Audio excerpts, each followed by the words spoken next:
think I've sat down like 3 times to film my weekly truth transmission to you. And I just don't even know where to begin. Have you ever had those times where you just feel so much is dying and so much is being reborn and there's so much to feel? I literally meditated, like not straight, but like read pulled some oracle cards, literally meditated, like dropped in for an hour, journaled, all the things, like for 4 hours this morning. There's just so much energy. Normally I like to have a story that has like a message and then give you a call to action and believe in you and get up underneath you, and I'm tapped. Yeah, I guess I feel bad about that. Like I somehow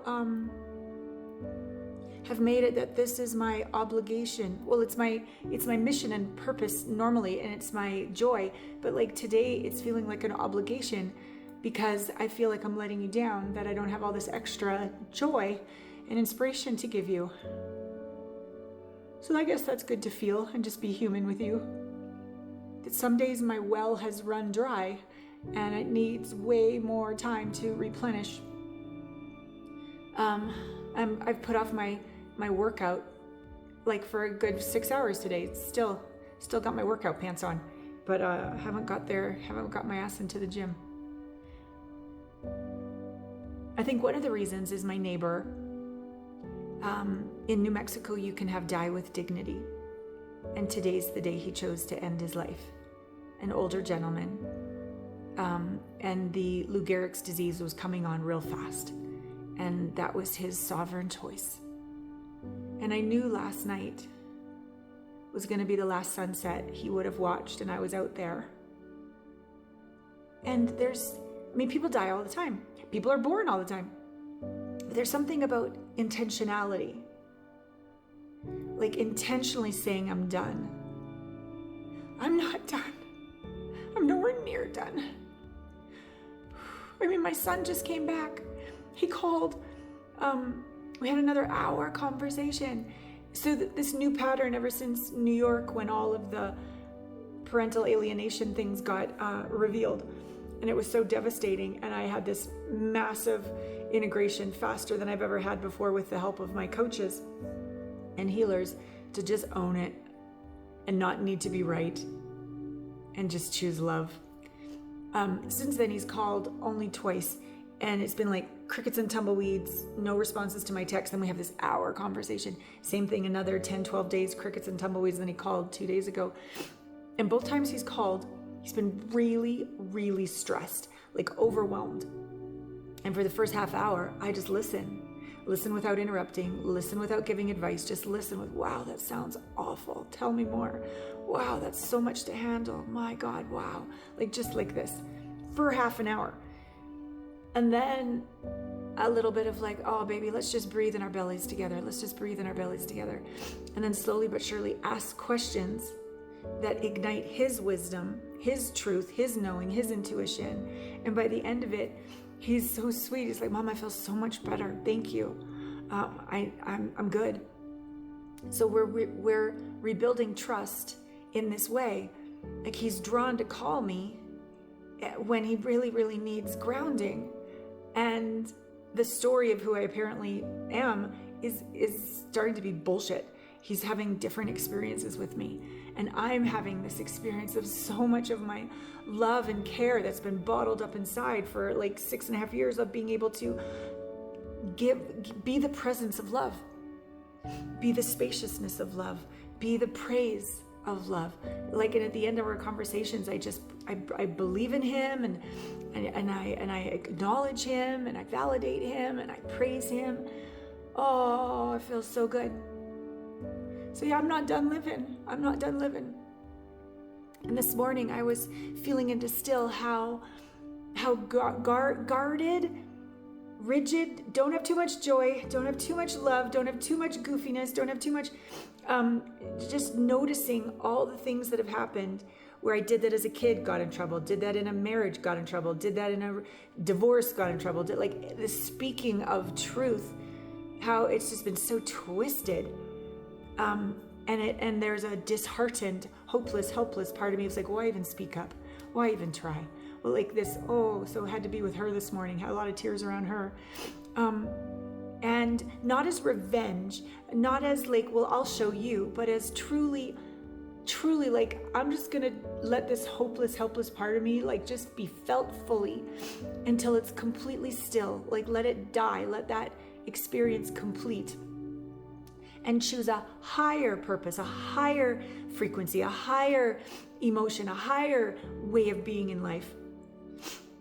Of joy for the sake of joy, not in revenge to or because I have the right, like no ego, just pure joy for being alive, pure gratitude for the beauty of another day, another breath, like just pure, hard-earned, like another, it's almost like it's innocent, but it's not innocent like naive, it's innocent because I've been like friggin' integrating this and got through this and stood back up again after falling down in the mud how many times and having my face in the mud, like all the things, and I still got up again. But not as crunchy and righteous, but as I get to get back up again. I get to open my heart again. I get to taste the beauty of a sunset through every cell of my body. I get to open my heart again. I get to still believe in love. I get to believe that truth will prevail. I am in charge of that. No one can take that away from me. My hard-earned, like forging through the fire innocence. And it's not easy. And I couldn't do it without all my coaches. And I couldn't do it without my clients that I get to show up for every week and believe in. There's so many factors of my life that I've created. I'm so proud of the containers and the structures so that I keep showing up for love. Like the podcast and being on other podcasts. Like I've created a world where I get to be intimate and real and vulnerable and authentic and connected to others in a really real way. I'm proud of myself for that, because it'd be so much easier to give up and to mute my expression and to play it safe and settle. But that feels just like a walking zombie, death. Can't do it. So tomorrow, instead of going back to, like normally in July, I've had the last 2 years I've had sabbaticals. This year I didn't take a sabbatical, but it's sort of like a staycation-y kind of month. I went to like the Bluegrass Festival and danced all by myself. I went to this like downtown Santa Fe Square, live music, and all these old guys came up and asked me to dance. 3 of them, it was so sweet. I went to, stardreaming.org, this incredible artist, James. He has 22 humongo labyrinths on his 22-acre property. My girlfriend Deb took me and I got to meet him and learn so much more about his process and his life. And he is an embodiment of surrender and allowance and expression. The paintings, the sculptures, the rocks, the money just shows up. He's like a walking embodiment of like, I'm yours, divine, and I'm yours in artistic, beautiful expression. Yeah, that was very healing for my soul too. So it's been a curious month.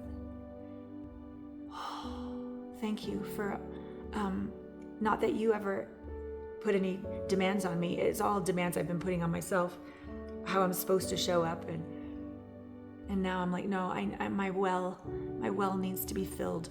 I need to fill up my well to give from the overflow, and not miss a week of sharing videos, but not pretend that I'm someone I'm not. Yeah, so tomorrow I'm taking myself to the spa all day, because I just don't have it. And to let myself have that, and to be that kind, gentle, patient, caring, tender with myself. Yeah.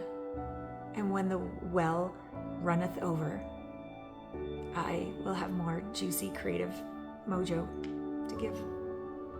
And in the meantime, can I love myself just as much? Now. Yes, this is my practice.